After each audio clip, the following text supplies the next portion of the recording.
నమస్తే శ్రీకృష్ణాయ నమః. అయితే మనకి ఖగోళంలో చాలా వింతలు జరుగుతూ ఉంటాయి. చాలా గ్రహాలు మారుతూ ఉంటాయి.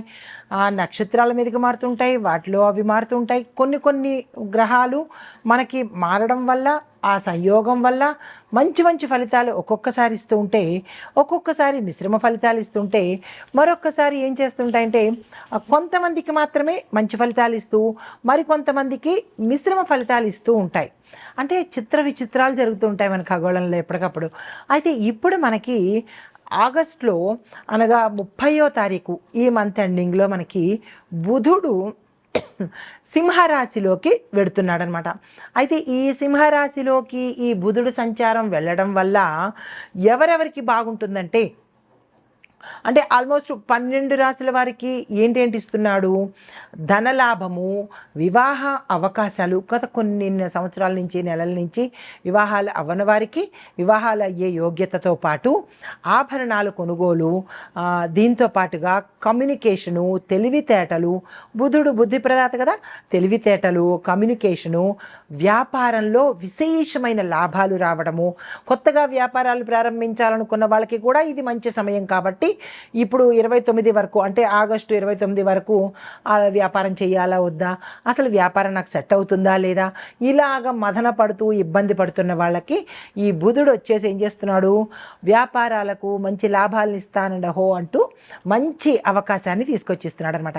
దీన్ని మనం ఉపయోగించుకోవడంలోనే ఇబ్బంది అంతే తప్ప వాళ్ళు గ్రహాలు ఇచ్చేవన్నీ ఇస్తూనే ఉంటాయి. అయితే వ్యాపారం చేస్తున్న వాళ్ళకి విశేషమైన వృద్ధి లాభం రావడము, వ్యాపార అభివృద్ధి రావడము, లాభాలు రావడము, విస్తరణకు అవకాశాలు రావడము, ఇలాగా మంచి మార్పులు తీసుకొస్తున్నాడు. తర్వాత దీంతో పాటు కమ్యూనికేషన్, అంటే మీడియా రంగంలో ఉన్న వాళ్లకు, సినిమా రంగంలో ఉన్న వాళ్ళకి, చలనచిత్ర అంటే టీవీ రంగంలో ఉన్న వాళ్ళకి, ఇలాగా కమ్యూనికేషన్ రంగంలో ఉన్న వాళ్ళకి విశేషమైన అవకాశాలు, పారితోషికాలు, తర్వాత మంచి పేరు ప్రఖ్యాతలు ఇలాగా బుధుడు ఇవ్వబోతున్నాడనమాట. ఇలాగా మన బుధగ్రహము ఇవ్వబోతోంది. అయితే దీంతో పాటు సూర్యుడు కూడా సింహరాశిలోనే ఉండడం వల్ల బుధుడు, సూర్యుడు ఇంకా విశేషమైన అనుగ్రహం అండి ఇది. ఈ రెండు అత్యంత పవర్ఫుల్ గ్రహాలు కాబట్టి ఇంకా ఎక్కువగా, అంటే బంగారానికి మంచి సువాసన వస్తే ఎలా ఉంటుంది అలాగుంటుందన్నమాట. అయితే ఈ అనుగ్రహం వల్ల బుధుడు తెలివితేటలు, ధనలాభాలు ఇవన్నీ ఇస్తుంటే, ఈ సూర్యగ్రహము, రవిగ్రహం ఏమిస్తుంది?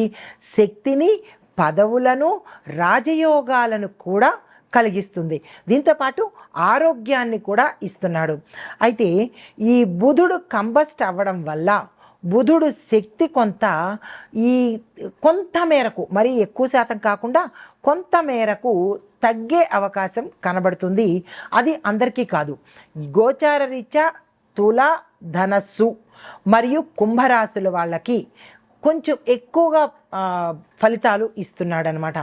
అయితే మరి ఈ గోచార రీత్యా చూసినట్టయితే కనుక ఈ 12 రాశుల వాళ్ళకి బుధుడు యొక్క సింహ గోచార యోగం అన్నమాట. ఈ యోగంలో ఈ ఫలితాలు మేషరాశి వారి నుంచి 12 రాశుల వారికి ఎలా ఉంటోంది అనే అంశంలో మనము ఒక్కొక్క రాశి వారికి, ఒక్కొక్క రంగంలో ఉన్న వాళ్ళకి ఎలా ఉండబోతోంది అనేది సవివరంగా మీకు తెలియజేస్తాను.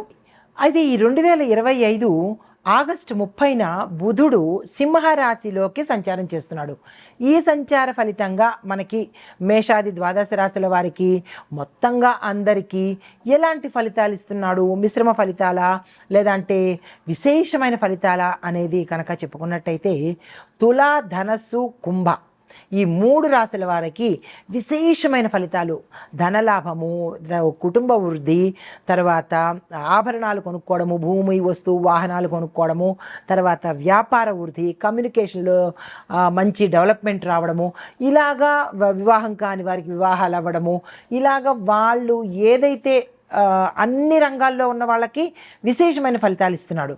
అయితే ఇప్పుడు మేషరాశి నుంచి మనము మీనరాశి వరకు ఒక్కొక్కళ్ళకి ఒక్కొక్క రంగానికి ఎలా ఉంటోంది అనేది సవివరంగా తెలుసుకుందాము. తదుపరి రాశి మిథున రాశి. ఈ రాశి వాళ్లకు విద్యార్థులకు చూసుకున్నట్టయితే కనుక మీరు వేగంగా నేర్చుకోవడంలో సక్సెస్ అవుతారు. 4 రకాల విద్యలు నేర్చుకోవడానికి ఇది మీకు సరి అయిన సమయము. వృధా చేసుకోకండి, ఏ స్టూడెంట్ కూడా వృధా చేసుకోకండి. అయితే ప్రత్యేకంగా సైన్సు తర్వాత అంటే మెడికల్ గాను, న్యాయపరంగాను, తర్వాత రీసెర్చ్ అండ్ డెవలప్మెంటు, సైంటిస్టు విభాగము, తర్వాత విద్యకు సంబంధించిన అంటే టీచర్స్ కానీ ప్రిన్సిపల్స్ కానీ ఆ కేడర్లో డిఎస్సి అదే ఇలాంటివి ఏవైనా చెయ్యాలి, కాంపిటేటివ్ ఎగ్జామ్స్ రాయాలి, ఇట్లాంటి వాటికి సంబంధించిన చదువులు చదువుతున్న వాళ్లకు విశేషమైన అన్ఎక్స్పెక్టెడ్ విజయాలు మీరు సాధించుకోబోతున్నారు. మిగతా వాళ్లకు మిశ్రమ ఫలితాలు వచ్చేటట్టుగా కనబడుతోంది. ఏది ఏమైనప్పటికీ ప్రతి ఒక్కళ్ళు గోల్ సెట్ చేసుకుని విదేశాల్లో సెట్ అవ్వాలనుకున్న వాళ్ళకు కూడా ఈ సమయం పనికొచ్చేటట్టుగా కనబడుతోంది. ఆ దిశగా ప్రయత్నం చేసుకోండి. ఉద్యోగస్తులకు చూసుకున్నట్టయితే కనుక మీకు కొత్త కొత్త అవకాశాలు వస్తాయి. స్థాన చలనాలు కూడా గోచరిస్తున్నాయి. అంటే ఉన్న ఉద్యోగంలోంచి వేరే ఉద్యోగంలోకి మారడం కానీ, లేదా వేరే సంస్థల్లోకి మారడం కానీ, లేదా వేరే ప్రదేశానికి మారడం కానీ, లేదా వేరే క్యాడర్ మారడం కానీ, ఇలా ఎవరికైనా ఏదో ఒక అంశంలో మార్పులు అనేవి గమనించదగ్గవి. వీటిని మీరు తీసుకోవటం వల్ల మీకే ఉత్తరోత్తర లాభాలు వచ్చే అవకాశం ఉంది. అలాంటి అవకాశం వచ్చిన వాళ్ళు ఎవరైనా ఉంటే వాటిని వృధా చేసుకోకండి, యాక్సెప్ట్ చేసే ప్రయత్నం చేసుకోండి. అయితే నెట్వర్కింగ్ ద్వారా కూడా కొంతమందికి లాభాలు వచ్చే అవకాశం ఉంది. ఎవరైనా నెట్వర్కింగ్లో ఉంటూ మేము వేరే శాఖలో పనిచేస్తాము అని అనుకున్నా కానీ ఇది చక్కని సమయము. ఆ మారే ప్రయత్నాలు కూడా చేసుకోవచ్చు. అయితే వ్యాపారస్తులకు చూసుకున్నట్టయితే కనుక ప్రతి వ్యాపారస్తుడికి, చేతి వృత్తుల వాళ్ళకి, వ్యాపారస్తులకు, వర్తకులకు, వాణిజ్యవేత్తలకు, పారిశ్రామిక రంగంలో ఉన్న వాళ్ళకి ప్రతి ఒక్కరికి కూడా వృద్ధి అనేది మీరు గమనించేటట్టుగా కనబడుతుందన్నమాట. దీంతోపాటు పెట్టుబడులు చేసేటప్పుడు కానీ, లేదా కొత్తగా ప్రోడక్ట్ ఏదైనా లాంచ్ చేసేటప్పుడు కానీ, లేదా యంత్రాలు మేము కొత్తగా ప్రోడక్ట్ కోసము ఉపయోగిద్దామనుకుంటున్నాము అనే దానికోసం కానీ, లేదా టెక్నికల్గా మీరు ఏదైనా కొత్తగా మేము మా వ్యాపార సంస్థల్లో పెడదామనుకుంటున్నాము అని అనుకున్న వాళ్ళకి కానీ ఇది చక్కని సమయము. ఈ సమయాన్ని అస్సలు వృధా చేసుకోకండి. విశేషమైన లాభాలు అందుకోబోతున్నారు. తర్వాత వ్యవసాయదారులకు చూసుకున్నట్టయితే కనుక మీ యొక్క పంటల మీద శ్రద్ధ పెట్టే ప్రయత్నం చేయండి. భూసార పరీక్ష చేయించుకుని భూమి ఎలా ఉండబోతోంది అనేది కొంత నేలల్లో చిత్తడితనం ఉండవచ్చు వాతావరణ ప్రభావం వల్ల. ఇలాంటివి ఏవైనా చూసుకొని భూసార పరీక్ష చేసుకుని అక్కడ మీరు దానికి సంబంధించిన పంట వేసినట్టయితే కనుక మంచి ఫలితాలు పొందుతారు. విత్తనాల విషయంలోనూ, క్రిమి సంహారక మందుల విషయంలోనూ ప్రతి ఒక్కరూ జాగ్రత్తలు తీసుకుని ముందుకెళ్ళండి. ఎందుకంటే సమయాన్ని బట్టి, తేమను బట్టి, వాతావరణాన్ని బట్టి కొన్ని విత్తనాలు నాశనం అయిపోయేటట్టు, వృధా అయిపోయేటట్టుగా ఉంటుంది. ఈ విషయంలో, ఎంపిక విషయంలో జాగ్రత్తలు తీసుకోండి. అయితే కుటుంబపరంగా చూసుకున్నట్టయితే కొన్ని కీలకమైన సమస్యలు, గత కొంతకాలం నుంచి వేధిస్తున్న సమస్యలు పరిష్కారానికి వచ్చే అవకాశంతో పాటు సానుకూలంగా కొన్ని మార్పులు కానీ, వార్తలు కానీ చోటు చేసుకునే అవకాశం కనబడుతోంది. వివాహ ప్రయత్నాలు ఎవరు చేసుకోవాలన్నా ఈ సమయంలో చేసుకున్నట్టయితే మంచి సంబంధాలతో సెట్ అయ్యే అవకాశం కనబడుతోంది. సంతానం కోసము, సంతానం ఉన్నవాళ్ళు కూడా సంతానం ఉన్నవారి సంతానం పట్ల జాగ్రత్తలు తీసుకోవడము, సంతానం కోసం ప్రయత్నం చేసే వాళ్ళు కూడా జాగ్రత్తలు తీసుకుని, అంటే ఐవీఎఫ్ సెంటర్లు కానీ, యూఎఫ్ సెంటర్లు కానీ ఇలాంటివి ఏవైనా వాటికి వెళ్ళేటప్పుడు పెద్దల సలహా తీసుకుని వెళ్ళినట్టయితే మంచి జరిగే అవకాశం కనబడుతోంది. ఏది పడితే దానికి వెళ్ళే ప్రయత్నాలు చేసుకోకండి. అయితే ఆరోగ్యపరంగా చూసినట్టయితే కనుక అనారోగ్య సమస్యలు అయితే ఈ రాశిలో ఉండే వాళ్ళకి ఎవరికీ ఇప్పుడు కనపట్టలేదు. అయితే గత కొంతకాలంగా మీరు జెనెటికల్గా కానీ, లేదా అంటే డిఎన్ఏ ప్రకారంగా కానీ, లేదా అంటే ఇలాగా ఏదైనా దీర్ఘకాలికంగా క్రానికల్ డిసీజెస్ కానీ ఉన్న వాళ్ళు మాత్రము జాగ్రత్తలు తీసుకునే ప్రయత్నం చేసుకోండి. రాజకీయ పరంగా చూసినట్టయితే కనుక మీకు అన్ని రకాలుగా చక్కగా ఉండే అవకాశం కనబడుతోంది. రాజకీయంగా పేరు ప్రఖ్యాతలు తెచ్చుకునే అవకాశం కూడా చాలా ఎక్కువగా కనబడుతోంది. మీరు ఏ ప్రణాళికలు వేసినా, ఏ పథకాలు ప్రజల్లోకి తీసుకెళ్లాలన్నా ఆలోచించి, 1-2 సార్లు ఆలోచించి నిర్ణయాలు తీసుకున్నట్టయితే మంచి ఫలితాలు పొందుతారు. తద్వారా పేరు ప్రతిష్టలు కూడా పొందే అవకాశం కనబడుతోంది.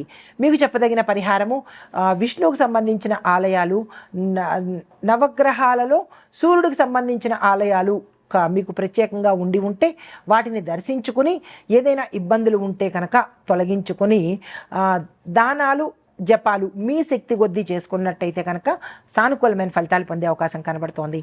నమస్తే. అయితే ఓవరాల్గా ఈ 12 రాసుల వాళ్ళకి నేను చెప్పేది ఏంటంటే, నెంబర్ 1, ప్రతి బుధవారం రోజు నీలిరంగు వస్త్రాలను ధరించి మీరు ఏదైనా పని చేసుకున్నట్టయితే సక్సెస్ అయ్యే అవకాశం ఉంది. అయితే బుధుడికి అష్టోత్తర నామాలు చదవడము, బుధుడికి సంబంధించినటువంటి ఏదైనా దాన ధర్మాలు కానీ లేదా అంటే జపాలు కానీ ఇలా మీ శక్తి అనుసారము చేసుకోవడంతో పాటు బ్రాహ్మణులకు నీలిరంగు వస్త్రాలను, ఆకుపచ్చ వస్త్రాలను, ఆహారము, పసుపు ఇవి మీ శక్తి కొద్దీ దానంగా ఇచ్చుకున్నట్టయితే ఓవరాల్గా 12 రాశుల వాళ్ళకి ఇవే వర్తిస్తాయి. ఇండివిజువల్గా రాశుల వైజు చెప్పుకునే పరిహారాలు అవి చేసుకుంటూ ఇవి కూడా చేసుకున్నట్టయితే బుధగ్రహం యొక్క అనుగ్రహం సంపూర్ణంగా ఉండేందుకు ఆ చిన్న చిన్న డిస్టర్బెన్సెస్ ఏమైనా ఉంటే పోయేందుకు అన్నమాట. అయితే 4వది వ్యాపార, ఉద్యోగము, పెట్టుబడులు ఇలాంటి నిర్ణయాలు ఏవైనా తీసుకునేటప్పుడు శుభ రోజులు చూసుకోండి. అంటే మంచి రోజులు ఏవైనా చూసుకొని మీ పెద్దల్ని అడగడం కానీ లేదా జ్యోతిష పండితులను అడగడం కానీ ఇలాంటివి ఏవైనా చూసుకొని కనుక చేసినట్టయితే, ముందుకెళ్ళినట్టయితే నెగిటివ్ లేకుండా సక్సెస్తో ముందుకెళ్ళే అవకాశాలు చాలా ఎక్కువ ఉంటాయి. ఈ విషయంలో ఈ అంశాలను పరిగణలోకి తీసుకుని అందరూ మంచిగా ఉండాలి, సక్సెస్ అవ్వాలి, అన్నీ సానుకూలమైన ఫలితాలే పొందాలి అని మనసారా కోరుకుంటూ నమస్తే.